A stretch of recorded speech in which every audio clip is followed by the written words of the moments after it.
Si intentas abrir Assasins Creed Shadows y el juego se cierra, no se abre, no inicia o aparecen errores.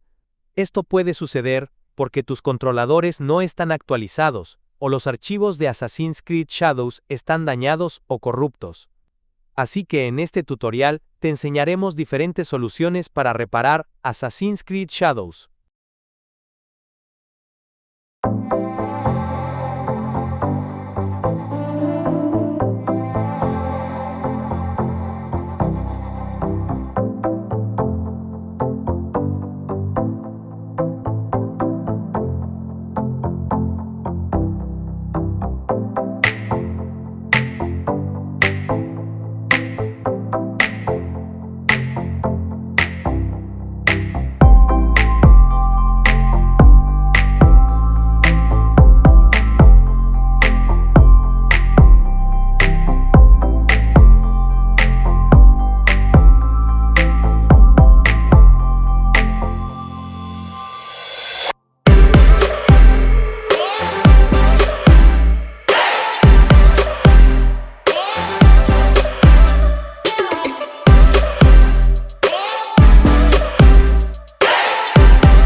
Abre tu navegador y busca la descarga de la aplicación NVIDIA. Haz clic en el sitio oficial de NVIDIA en los resultados de la búsqueda.